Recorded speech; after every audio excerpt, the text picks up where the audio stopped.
मुद मंगलमय संत समाज काली माता के प्रांगण में उपस्थित सभी सज्जनों एवं माताओं, अभी संतों के विचार श्रवण कर रहे थे। पूर्व प्रवक्ता कह रहे थे, हंसा तू तो सबल था, हल्की अपनी चाल के कारण तुम्हारी कीमत घटती चली जा रही है। हमें अपनी कीमत पहचाननी होगी और इसी कारण दर बदर भटक रहे हैं। जो नहीं खाना चाहिए वो खाता है, जो नहीं पीना चाहिए वो पीता है। ऐसा गंदा काम करता है कि जानवर भी देख करके शर्मा जाए। आपने सुना होगा जब कोई आदमी गलत काम करता है तब क्या कहते हैं उसे, या तो कहेंगे सुअर कहीं का, या तो गधे कहीं का, या तो बैल कहीं का। इन्हीं शब्दों से लोग कहते हैं, किसी कुत्ते कहीं का, सुअर कहीं, गधे कहीं, घोड़े कहीं, तो कहते हैं। लेकिन किसी जानवर को आपने नहीं कहते सुना है कि आदमी कहीं का। कहा है किसी कुत्ते को आपने देखा है, कोई कुत्ते ने कुछ आपका घर में आया और कोई रोटी टुकड़ा उठा लिया तो आपने गाली दी है आदमी कहीं का? या किसी गाय को कहना है आपने सुना कि आदमी कहीं का? नहीं, जानवर में कहीं नहीं कहा जाता, आदमी को ही कहा जाता है कि कुत्ते कहीं का, घोड़े कहीं का कहा जाता है। एक बार एक चुटकुला है, एक बस थी, बस में काफी सवारी बैठे हुए थे। उसमें एक आदमी गया तो उसने कहा, ओहो इसमें सारे जानवर भरे हुए हैं। क्या कहा? इसमें सब जानवर के जानवर बैठे हुए हैं। तो उसमें सवारियों ने कहा, आ जाइए आ जाइए। एक ही की कमी थी, क्या? गधे की कमी थी। इस सवारी में गधे की कमी थी, वही पूरी हो गई अब। तो ये सब क्योंकि आदमी में सब मिलते हैं, किसी में घोड़े मिलेंगे, गधे मिलेंगे, सुअर मिलेंगे, कुत्ते मिलेंगे, सब मिलेंगे, लेकिन किसी जानवर कहीं नहीं मिलेंगे। सदगुरु कहते हैं, हंसा तू तो सबल था, तू सबल था अपने इसलिए सदगुरु कबीर ने कहा है, छच्छा आय छत्रपति पासा, छककी न रहो मेति सब आशा। सदगुरु कहते हैं छच्छा आय छत्रपति पासा, तो छत्रपति सम्राट है और सम्राट हो करके तो भिखारी बना हुआ है। अभी भजन में सुन रहे हैं ना कि नादान मुसाफिर, नादान है तू, तुम्हें वरदान मिला हुआ है कि इस समय तो अपना काम कर ले। भगवान वरदान दिया है। कहते हैं एक बार दो भिखारी थे। भिखारी रात दिन भगवान से प्रार्थना करते थे, हे भगवान हमें इतना धन दे दे, इतनी संपत्ति दे दे कि हमारा जीवन भी खुशहाल हो जाए, संपन्न हो जाए, हम भी सुखी हो जाएं। भगवान ने उन दोनों की प्रार्थना सुन ली, लेकिन हुआ क्या, बड़ी विचित्र घटना घट गई।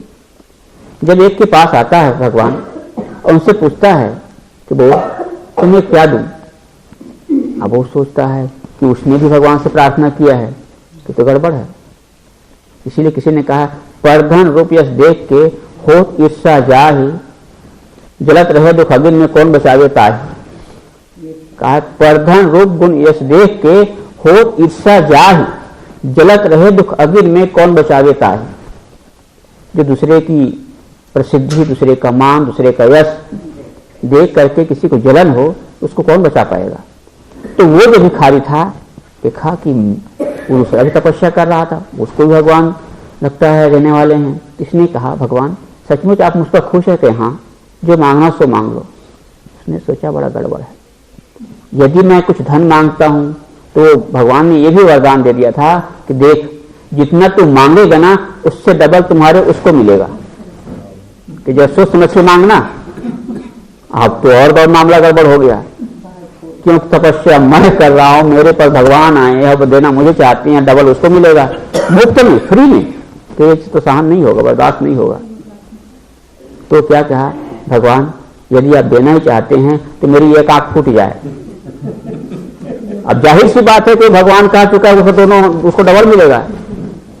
तो कहिए मस्त, भगवान के पास यही एक शब्द है, ये मस्त। क्या ठीक है, आपने बहुत सारे शब्दकोश देखे होंगे, उसमें हजारों शब्द होते हैं, लेकिन भगवान के पास एक ऐसी डिक्शनरी है जिसमें एक ही शब्द लिखा, ए मस्त। दूसरा कुछ नहीं लिखा, तथास्तु एवं मस्त, जाओ तुम्हारी इच्छा पूरी हो जाए। अब उसकी तो एक आंख फूट गई, अब उसकी तो दोनों फूट गई। उसने सोचा मैं तो एक आंख से काम चला लूंगा, अब वो दोनों आंख से अंधा महरूम गया काम से। अब उसके पास गया तो तब इसका काम तो हो गया, अब उसके पास गया, कहा मैं तुमसे बड़ा खुश हूं, तुम्हें जो मांगना हो मांग लो, लेकिन तू भी ख्याल रख, जितना तू मांगेगा उससे डबल तुम्हारे पड़ोसियों को मिलेगा। कहा उसे भी गड़बड़ हो गया, क्या अच्छा ऐसी बात है। तो उसने कहा भगवान आप देना ही चाहते हैं तो मेरा एक पैर काट दे, अब एक पैर तो उसमें एक लंगड़ा को चला के पौवा लगा चला जाऊंगा, और तो दोनों पैर से जाओ। वरदान दोनों को भी दिया ना, समय दोनों के पास था, मांग सकता था बढ़िया भवन, अच्छा जीवन मांग सकता था, लेकिन दोनों क्या मांगा, दूसरे के एक दूसरे के लिए ईर्ष्या। ये किसकी हालत है? ये कौन करता है? आदमी ही तो करता है। सदगुरु कहते हैं हंसा तू तो सबल था, हल्की अपनी चाल, रंग कुरंगी रंग गया तैतियां और लगवा। हमें अपने जीवन को सुधारना चाहिए। जीवन मिला, जीवन बेशकीमती कहा गया है, बेशकीमती, इसीलिए कहा time is money and time is God. समय जैसा धन दुनिया में कहीं नहीं है, और समय से बढ़ के भगवान दुनिया में कहीं नहीं है। इसे समय के महत्व को पहचाने, इसे दुनिया के राग रंग में और नशे में न बिताएं। नशा का मतलब ही होता है नाशा, ना मतलब नहीं, सामान्य शांति। क्या ना मने नहीं, सामान्य शांति। आदमी क्या करता है? मैंने शुरू में कहा था ये मनुष्य क्या बनाता है? मधुशाला बनाता है, शराब पीता है, और ऐसी शराब जिसको जानवर भी नहीं पीता होगा। शराब पीने वाले का हालत कैसी होती है, व्यसन करने वाले की हालत कैसी होती, स्थिति कैसी होती है। नशा में जो फंसा उसकी होगी पक्की दुर्दशा, कहते हैं। निश्चित है जो जिस मात्रा में नशा करता है उसकी स्थिति उतनी ही खराब होती है। कहते हैं एक आदमी बहुत शराब पीता था, और शराब इतनी पीता था कि उसका चलना जीना मुश्किल हो जाता था। इसलिए सदगुरु कबीर ने कहा है डगमग छाड़ दे मन बौरा, अब तो जरे बरे बनावे लिन्ने हाथ से धौरा। डगमगाना छाड़ दे। शराब के नशे में जिस आदमी को हम देखते हैं तो डगमगाता है, जाहिर सी बात है, लोग सोचते हैं शराबी डगमगाएगा, लेकिन आज हर आदमी डगमगा रहा है। तो मैं कह रहा था शराबी तो शराब खूब पीता था, और शराब पी करके आदमी कहाँ जाता है, कहाँ गिरता है पता है आपको? शराबी आदमी हमेशा कहीं गिरेगा तो नाली में, बीच रास्ते में ज्यादा गिरता नहीं, वो नाली में गिरता है। और नाली में कौन रहता है? सुअर रहता है, कुत्ता रहता है, वही उसका एसी जगह है, एयर कंडीशन की जगह है। उसके लिए तो कुछ मकान तो बनाया नहीं आपने, तो सुअर कुत्ते का एयर कंडीशन जगह कौन सी है? वो नाली। तो जब वो सुअर की जगह पर वो आदमी शराबी गिरा, औंधा पड़ा था, तो भारतीय संस्कृति कहती, भारतीय परंपरा कहती है अतिथि देवो भव। अभी कोई प्रवक्ता कहते हैं 4 देव होता है, मातृदेव, पितृदेव भव, अतिथि देव भव, आचार्य देव भव। अतिथि की सेवा, आगत का स्वागत ये करना भारतीय परंपरा कह सिखाती है। तो उस कुत्ते ने सोचा कि लोग यूं तो हमें बिला वजह की गाली दिया करते हैं, जब भी कहीं किसी से गलती हो जाती लोग कहते कुत्ते कहीं का, हमारी जाति कितना बदनाम करते हैं, हम इतने गए जीते हैं, इतने गए गुजरे हैं। आज हमें मौका मिला है, भगवान ने हमको आज मौका दिया है, हमारे दरवाजे पर मेहमान को भेजा है, और आगत का स्वागत करना हमारा धर्म है। आज हम उसको मजा चखाएंगे, उसको दिखाएंगे कैसे हम स्वागत करते हैं। अरे वो लोग तो चाय से स्वागत करते हैं, और वो भी आजकल दूध नहीं मिलता, लाल चाय बना के देते हैं। आज हम स्वागत करके दिखाते हैं उनको कैसा स्वागत होता।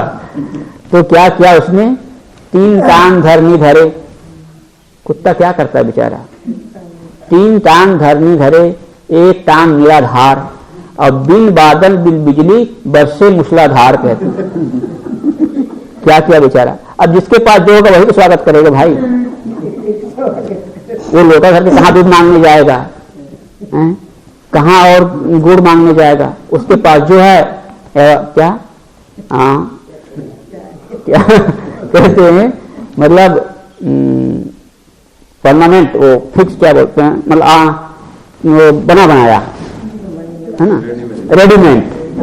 रेडीमेड उसको बना बनाया, प्रकृति को वरदान। तो 3 टांग गर्मी धरे, 1 टांग निराधार, बिन बादल बिन बिजली बरसे मूसलाधार, उसके मुख में डाल दिया।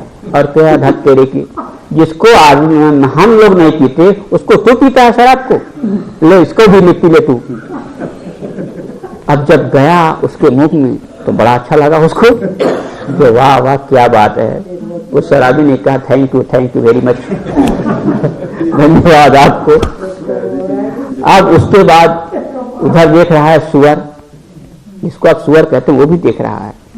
क्या वो मेरा बड़ा भाई, तो बड़ा अच्छा स्वागत किया उसको, उसने तो अच्छा चाय पिलाया है। हमारी परंपरा कहती है उसको नाश्ता भी कराना चाहिए, वो चाय नाश्ता से स्वागत होता है ना। तो उसने चाय पिलाया है, स्वागत किया, मैं उसको नाश्ता कराऊंगा।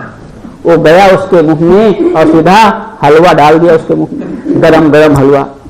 अब उसने कहा वो क्या कमाल की बात है, अरे हलवा बनाया तो उसमें भी, अरे कम से कम मीठा तो डालना था, नमक डाल दिया है। शराबी कहता है कि हलवा भी खिला रहा है, तो उसको मीठा तो डालना था, तुम्हें नमक डाल दिया है। ये शराबी का हाल है।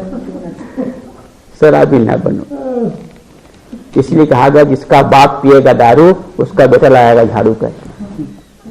ये शराबी का हाल है। सदगुरु कहते हैं तूने अपना हाल हल्का कर ले, अपनी इज्जत बिगाड़ दी है। हमें अपनी इज्जत पहचाननी चाहिए, और जीवन में इज्जत ही सर्वोपरि होती है। आदमी देखता है फूल का सार क्या होता है, फूल का सार इत्र होता है, और जीवन का सार क्या होता है, चरित्र होता है। फूल का सार इत्र लेना तो आदमी जानता है, लेकिन जीवन का सार चरित्र होता है। इस चरित्र को लेने से आदमी वंचित हो जाता है, इसे संचित नहीं करता, वंचित हो जाता है। और आप देखें हमारा ये शरीर, इसमें क्या है, ये दो चरण है। ये शरीर किसके आधार पर खड़ा हुआ है, चरण के आधार पर, और जीवन किसके आधार पर खड़ा होता है, आचरण के आधार पर।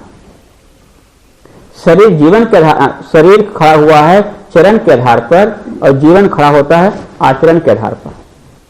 कभी आपने देखा होगा, इस करते ही हैं, जब माता पिता बैठे होते हैं, जब बच्चे आते हैं तो क्या छूते हैं, पैर छूते हैं कि सिर छूते हैं, पाल आदि कहते हैं, मूल आदि कहते हैं। जब कोई पंडित गुजरते रहते हैं और कोई सज्जन जाते हैं तो पंडित को देखते हैं तो क्या कहते हैं, पंडित जी पायल आदि कहते नहीं कहते हैं। मैंने ऐसा सुना है और प्रांतों में पंडित जी पायल आदि, मैंने कभी ऐसा नहीं सुना है पंडित जी मूड लागी। सुना है किसी दिन से पंडित जी मूड लागी नहीं कहते हैं, सिर लागी नहीं कहते हैं, पायल आदि कहते हैं। तो पैर यानी चरण, चरण पूजनीय होता है, चरण पर ही शरीर खड़ा होता है और जीवन आचरण पे खड़ा होता है। इसीलिए किसी ने कहा है कि आचारहीना न पुनन्ति वेदा, आचारहीन व्यक्ति को वेद भी पवित्र नहीं कर सकता। इसलिए हमें आचरणवान होना चाहिए, आचारवान।